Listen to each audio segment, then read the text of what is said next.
अस्सलाम वालेकुम dear students, welcome to the fourth lecture of chemistry chapter number 1 page number 2। Students, आज जो हमारा टॉपिक है स्टडी का वो है आयन। स्टूडेंट्स, आयन क्या होता है वो जाने से पहले मैं आप लोगों को बताऊंगी कि आयन बनता कैसे है और ये मतलब क्या होता है। अब स्टूडेंट्स, हम लोग एक एटम की एग्जांपल ले लेते हैं, ठीक है। किसी भी एटम की एग्जांपल ले लेते हैं, छोटा कोई लेते हैं ताकि आसानी हो। हाइड्रोजन से ले लेते हैं, ठीक है। हाइड्रोजन से स्टार्ट करते हैं। स्टूडेंट्स, हाइड्रोजन के अगर एटम का मैं आप लोगों को मॉलिक्यूलर स्ट्रक्चर बना कर दिखाऊं तो हाइड्रोजन का ये न्यूक्लियस होता है। फर्स्ट ग्रुप प्रोटियम है, एक ही इसके पास प्रोटॉन होगा, ठीक है। और क्योंकि हमने पढ़ा था कि जितने प्रोटॉन होते हैं उतने इलेक्ट्रॉन होते हैं, तो इसके पास एक ही क्या होगा, इलेक्ट्रॉन होगा, ठीक है। अब स्टूडेंट्स, हमारे पास जो है ना, इसके पास तभी ये स्टेबल है क्योंकि एक पॉजिटिव एक नेगेटिव कट कर देंगे, एक दूसरे को कैंसिल कर देंगे तो हमारे पास ओवरऑल क्या हो जाएगा, स्टेबल। हमारे पास इसके ऊपर चार्ज आ जाएगा, ज़ीरो चार्ज है, कोई चार्ज नहीं है, ठीक है, क्योंकि एक पॉजिटिव एक नेगेटिव कट है। अब स्टूडेंट्स, हमारे पास क्या होता है कि कभी भी किसी कंडीशन में, ठीक है, अगर हम जो है वो इस पर फोर्स अप्लाई करें या वोल्टेज अप्लाई करें तो क्या करता है हाइड्रोजन एटम, अपना ये इलेक्ट्रॉन लूज़ कर देता है, ठीक है। फ़र्ज़ करो इसने अपने शेल से ये इलेक्ट्रॉन लूज़ कर दिया और ये क्या बन गया, और ये इसका इलेक्ट्रॉन निकल गया।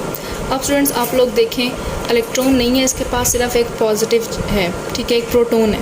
तो स्टूडेंट्स, एक प्रोटॉन के ऊपर कौन सा चार्ज होगा, प्लस चार्ज होगा, ठीक है। अब इस हमारे पास जो एटम है इसके ऊपर क्या आ जाएगा, प्लस चार्ज, मतलब it will become H positive, क्योंकि अपने इसने अपना एक इलेक्ट्रॉन लूज़ कर दिया है। तो एक पहले तो पॉजिटिव नेगेटिव कट हो रहा था तो फिर वो हमारे पास न्यूट्रल हो गया था, लेकिन अब क्योंकि सिर्फ अब पॉजिटिव चार्ज रह गया है, इलेक्ट्रॉन लूज़ हो गया, तो ये हमारे पास क्या बन जाएगा, आयन। आयन कब बनता है, जब एक इलेक्ट्रॉन लूज़ किया जाता है, वो एक कंडीशन है, ठीक है। ये हमने लूज़ वाली कंडीशन पढ़ी है। अब स्टूडेंट याद रखना है आपने, मैंने इसमें अब आप लोगों को इसमें क्या क्या समझ आया है कि जब इलेक्ट्रॉन लूज़ हुआ, ठीक है, इलेक्ट्रॉन लूज़ हुआ तो कौन सा चार्ज आ गया, पॉजिटिव चार्ज। और इस पॉजिटिव जो हमारे पास एक पूरा एटम, ये जो एक पॉजिटिव चार्ज वाला एटम बना है, इसको हम बोलते हैं कैटाइन। इसका मतलब कि हमारे पास जब भी एक इलेक्ट्रॉन लूज़ होगा तो उससे क्या बनेगा, कैटाइन बनेगा, ठीक है। कैटाइन के ऊपर पॉजिटिव चार्ज होता है। ये बनता कैसे है कि हमने इसके ऊपर कोई एनर्जी प्रोवाइड की है हमने इसको, ठीक है, और ये इलेक्ट्रॉन यहाँ से निकल गया है। इसका मतलब कि इसने एनर्जी को एब्जॉर्ब किया और इलेक्ट्रॉन निकल गया। ये एंडोथर्मिक प्रोसेस है, एनर्जी को इसने अपने अंदर एब्जॉर्ब किया है, और वो इलेक्ट्रॉन ने जब एब्जॉर्ब की एनर्जी, उसके पास इतनी एनर्जी आ गई कि उसने इस शेल को छोड़ के वो निकल गया, और बाकी ऐसा होता है तभी वो फ्री इलेक्ट्रॉन बन जाता है, ठीक है।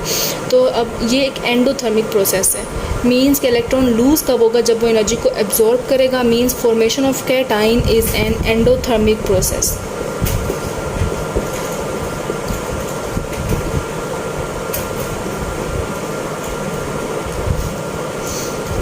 ओके स्टूडेंट्स, अब हमारे पास जो है वो ये हमने एक एग्जांपल पढ़ी है। अब और एग्जांपल इसकी देख लेते हैं स्टूडेंट। नेक्स्ट हम कॉमन एलिमेंट देख लेते हैं, सोडियम। इसका जो है वो एटॉमिक नंबर 11 होता है, मीन्स कि इसके शेल इसके पास कितने इलेक्ट्रॉन्स हैं, 11।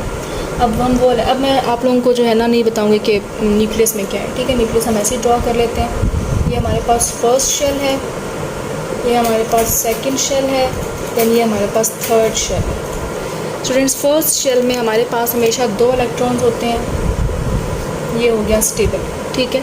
सेकंड में हमारे पास 8 होंगे, 1 2 3 4 5 6 7 8, टोटल कितने हो गए यहाँ तक, 10 हो गए। पीछे रह गया 1। तो जो आउटर मोस्ट शेल है उसमें कितने होते हैं, हमारे पास 1 इलेक्ट्रॉन होता है, ठीक है।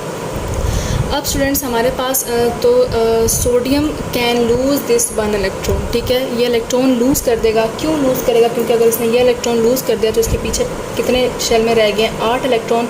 ये जब इलेक्ट्रॉन लूज़ करेगा तो इसके पीछे ये किस तरह बन जाएगा, ये इस तरह हो जाएगा।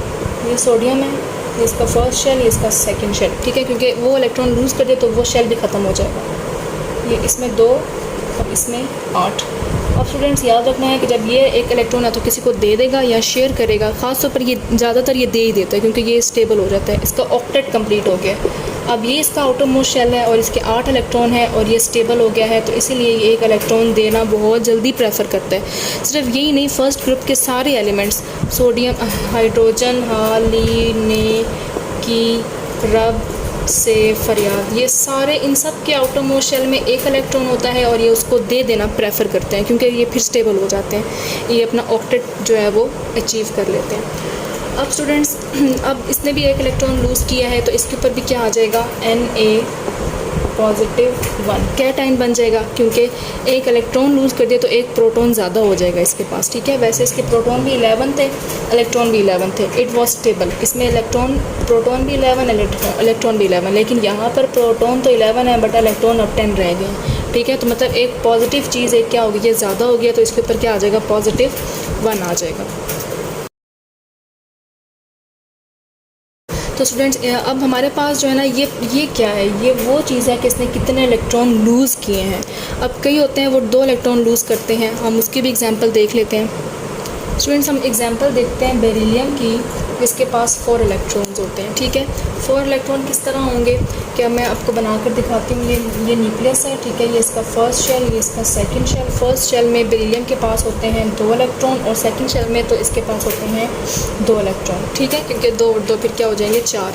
अब जो है ना बेरिलियम क्या करता है कि इन 2 इलेक्ट्रॉन्स को क्या करता है, लूज़ करता है, ठीक है। इन 2 इलेक्ट्रॉन्स को लूज़ करेगा और फिर इसके पास जो है वो कितने रह जाएंगे,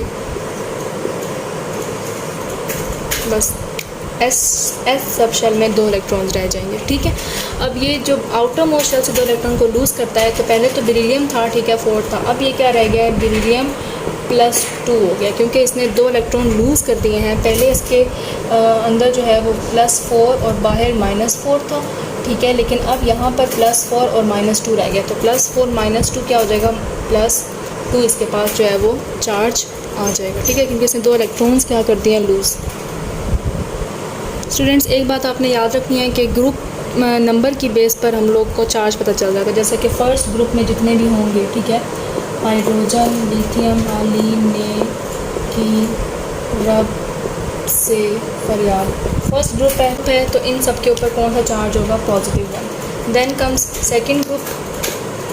सेकंड ग्रुप के ऊपर हमारे पास जो होगा वो होगा +2 चार्ज, मतलब वो 2 इलेक्ट्रॉन्स लूज़ कर सकते हैं।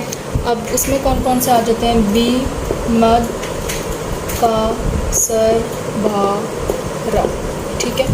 उसके अलावा अब जो थर्ड ग्रुप है, थर्ड ग्रुप ए, ठीक है, ग्रुप ए, पीरियोडिक टेबल में ग्रुप ए और बी में ट्रांजिशन एलिमेंट्स आते हैं, हम उनके बारे में नहीं पढ़ेंगे, हम अभी ए में चले जाते हैं। ट्रांजिशन एलिमेंट की जो है वो वैलेंसी आगे पीछे होती है, तो इस वजह से उनको नहीं पढ़ेंगे। इसके ऊपर +3 होगा। ये हमारे पास कौन सा ग्रुप है, बोरॉन और एल्यूमिनियम, इनके ऊपर क्या हो जाएगा, बोरॉन और एल्यूमिनियम, ठीक है।